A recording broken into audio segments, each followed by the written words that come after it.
Hello and welcome to my mindful meanderings. I'm Christine. When we bought our block of land in 2019, we were living in Melbourne. Everything seemed to be chugging along quite nicely, to be honest. I can't say there was anything particularly unpleasant at that time. And then March of 2020 landed upon us, and pretty much the world started to turn upside down, given that the idea of a pandemic was just so foreign to us. We had absolutely no idea what was going on. And on the 16th of March, we went into the office and we were promptly told that we needed to pack up our desks and take our equipment home with us, and we would be working remotely until further notice. Well, that was nearly 4 years ago.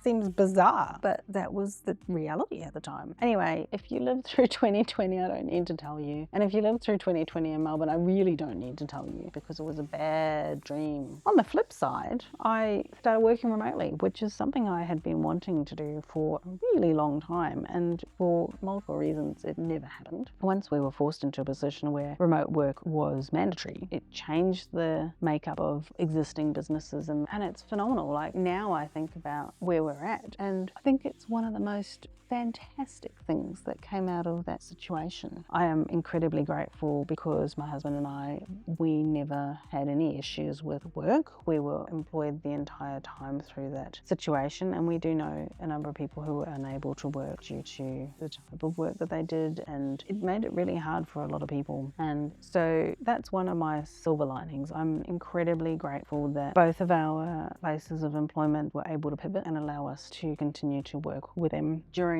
a time where a lot of people were unable to work. I think it was probably late November of 2020. My husband and I had come to a point where we just were not enjoying the experience that we were living. Our alcohol consumption was getting out of control and life was just not fun. And I'm sure that many people can relate to that. So we looked for alternative options. Where could we go? What could we do? And we had a number of friends who decided to leave Melbourne to go elsewhere. Some of them went to Queensland. My parents moved back to Auckland. We just had enough. We couldn't keep doing this. And the thing is that the guy that was running the show at the time, he had completely wrecked the economy, and all the good things about Melbourne started to disintegrate. And I really feel for all those small businesses that were affected by his decisions, because they suffered a great loss after many, many years of hard work. They just couldn't keep their doors open anymore. And that's an incredible shame. My husband and I decided that we were going to go to the Northern Territory. And the decision was largely made because my husband absolutely loves the Northern Territory, and he said that it would be somewhere he would like to retire one day. So I basically said to him, well, if the Northern Territory is your happy place, then maybe we should go to Darwin and set up there for a while and see how we like it. So we handed our notice with the rental property that we were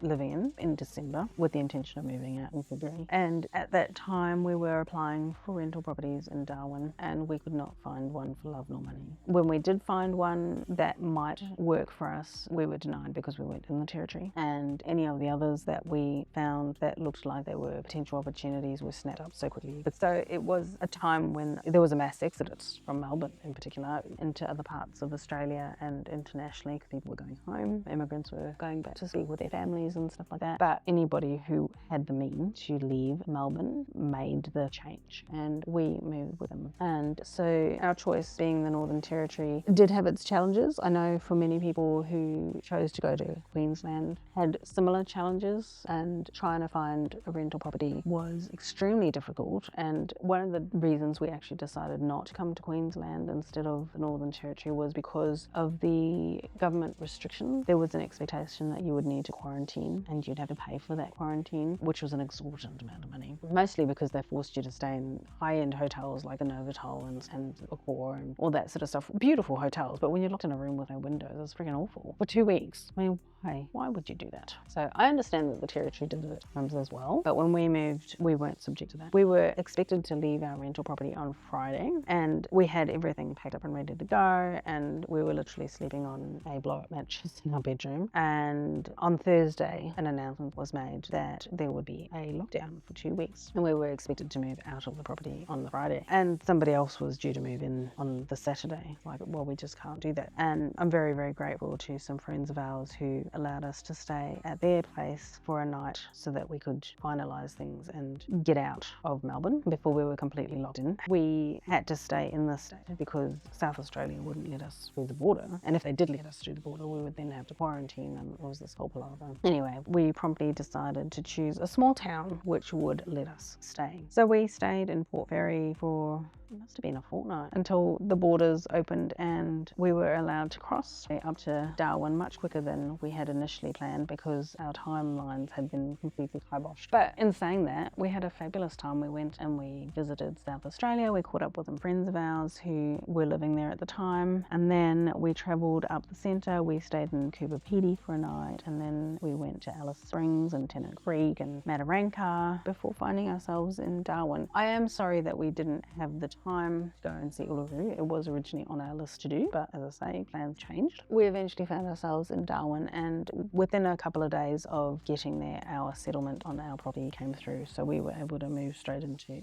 our new home. And that was such a great experience. I really have a love for the Northern Territory now, and although I did find it really hot and there were many reasons why we left, I really did enjoy it, and I do want to go back. And we actually have got plans to go back to Darwin and visit and spend time with friends and stuff like that. We still have our property in Darwin, so it's not out of the question for us to move back when we're ready to. So over the next 6 months, we renovated our apartment and made it look spick and span and brand new, and it was beautiful, and I was really happy with how everything worked out. And then some friends of ours came to visit and said, oh, we're getting married in a few weeks, would you like to come to the wedding in Queensland? And so I thought, you know what, life's too short, hell yeah, let's do it. So we drove to Queensland and we caught up with some friends of ours that we knew from Melbourne, and we went to the wedding and we had a great time. And then over the next few weeks we travelled up the east coast to the Daintree, and we had the most wonderful time doing that. And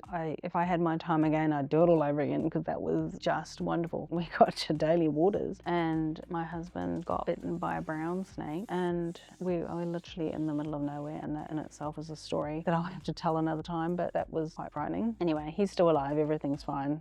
Spoiler. Yeah, so we went back to Darwin and stayed there for a few more months, and everything was tickety-boo, and Matt's dad got sick, so we ended up rushing down to Melbourne to see him, and we felt like we were spending more time away from Darwin than we were spending in Darwin over that very short space of time. And it just became really challenging because we were going backwards and forwards between Queensland and Melbourne. To get to Queensland, it's a 5-day drive. Melbourne's not as bad, but it's still 5 days driving. It's long, it's exhausting. So we did that a few times, feeling like I was miles away from everybody, and we were still struggling with the stuff with our property in Victoria that was in limbo because we were waiting for the insurance company to make a decision, and financially we were feeling the pinch because we had our mortgage in Darwin and our mortgage in Victoria, and it was getting to the pointy end and we were starting to struggle financially to hold everything afloat. So we decided to rent out our apartment. Initially we had tried to sell, but unfortunately nobody was willing to come up to the price point that we were willing to sell at. I mean, the market value claimed that what we perceived was the value was fair. You're probably only worth what someone's willing to pay for it. And so we decided that if that was the case, we would just hold it. And when I did my opportunity cost analysis, it actually meant that we were better off to keep it, which was really good. So we rented out the Darwin place and decided to go to Brisbane, and we stayed with some friends for a bit. We also decided to take up house sitting, so we weren't always at their house. And we rented our place in Darwin. Victoria was still a nothing, so all of our money was going into that.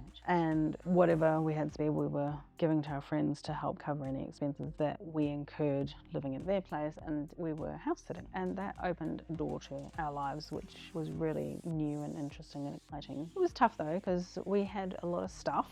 And if you've ever gone through an experience where you're having to downsize and minimize everything that you've got, it can be emotional roller coaster. For me, I definitely felt the emotional roller coaster that came with that, because like all my memories of my past experiences, I had attached meaning to the stuff that we had in our home. So that meant that I needed to work through things that I hadn't made time to work through. And emotionally, mentally, I found that pretty challenging. Long story short, I needed to learn how to process things differently, and I started to cull and sell and downsize and declutter and minimize as much as possible. And I still feel like I've got too much stuff, funny enough. One of our friends is still holding on to some of the stuff, which I'm very grateful for, and we have been house sitting for the last coming up to 2 years, and that has eye-opening. I'm incredibly grateful for all of the experiences that have come with it. We have travelled extensively throughout the east coast of Australia.